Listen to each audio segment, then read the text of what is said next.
Bonsoir. Donc c'est à double titre que je m'adresserai à vous.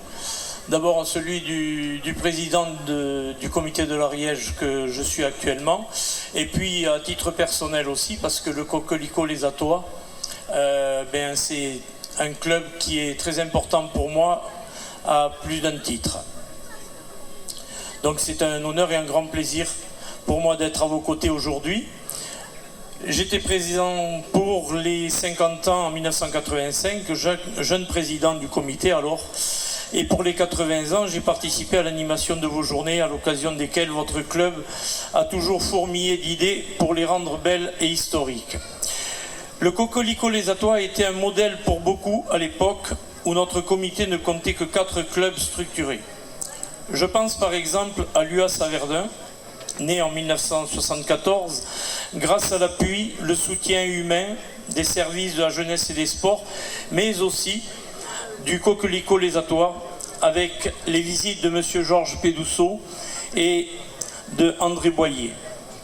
Leur expérience, leurs compétences, ajoutées à celles de Paulin Palmade, alors président du comité, nous avaient grandement facilité la tâche, nous, pauvres Saverdunois, dont pas un seul élément n'était alors issu d'une formation basket à l'époque. Je tiens à donner cet exemple car il démontre combien est importante la dimension humaine à travers la passion pour un sport, l'expérience, l'esprit de transmission et de partage pour qu'un projet voie le jour et puisse se vivre. Le Coquelicot additionne toutes ces qualités. 9 clubs aujourd'hui, et bientôt 10 d'ailleurs, animent notre territoire ariégeois. Merci au Coquelicot Les Atois pour y être pour grand chose dans cette existence. Le Coquelicot, fleuron du basket régional et interrégional, au cours de ces 90 années, a porté haut les couleurs de votre village et de l'Ariège. Face à de prestigieuses équipes en Coupe de France, ici même sur cette place, avant que le bouillant foyer rural ne prenne le relais, sous la houlette du grand André Boyer aussi, et de générations de Les Atois qui se sont succédés pour le plus grand bonheur des dirigeants, bénévoles, supporters de tout votre village, jusque dans les championnats nationaux d'ailleurs. Votre état d'esprit, vos traditions, vos valeurs sont aujourd'hui au plus haut. Le Coquelicot évolue dans votre belle salle Georges Pédousseau. Vos équipes de jeunes évoluent de plus en plus régulièrement dans les compétitions de niveau régional. Vos seniors garçons accèdent à la pré-nationale avec des effectifs conséquents. Vous pouvez, chers dirigeants, en être très fiers. C'est le fruit de votre travail à tous. Votre travail acharné, votre désir passionné de progrès, l'association de toutes vos compétences. Cela a été un leitmotiv au cours de ces générations de dirigeants qui se sont succédés.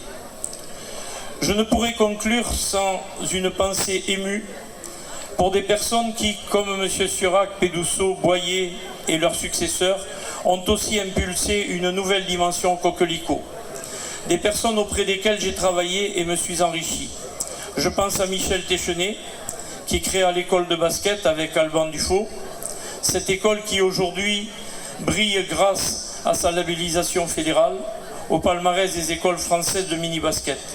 Jean Faure et son équipe portent haut ses couleurs dans notre département et notre ligue. Michel a eu aussi l'idée géniale de créer, en 1980, les premiers camps de basket qui se sont faits, les premiers camps de basket ariégeois que nous avons eu le plaisir d'encadrer ensemble à Castillon-Tarnos, dans le cadre de la colonie de vacances de l'Ariège. Les jeunes ariégeois ont alors pu, entre 1980 et 1985, y participer, y pratiquer leur sport pendant 3 semaines au mois d'août.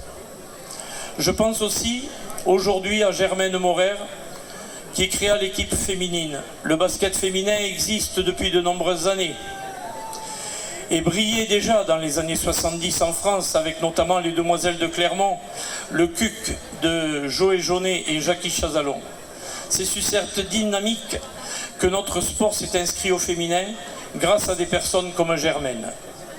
Enfin, Germaine et Michel et Alban et Madame, aidés par toute une équipe dont j'ai eu l'honneur de faire partie, ont encore promu le mini-basket en créant, en aménageant le seul lieu capable d'accueillir aujourd'hui encore des stages en internat pour les jeunes ariégeois, le BIAC. Il fut le lieu du premier Jamboree il y a plus de 40 ans et il l'est encore aujourd'hui grâce à vous et à votre municipalité. Le Coquelicot a 90 ans. Merci les Attes. Merci Hubert, toi qui y es né et le vis encore, pour ton travail remarquable de rigueur auprès d'une équipe qui peut s'enorgueillir de faire des envieux, tant son implication quotidienne fait toujours avancer le club. Merci à vous. Vous êtes le reflet de ce que nombre de vos prédécesseurs ont porté comme compétences et valeurs afin d'amener le Coquelicot toujours plus haut. Merci.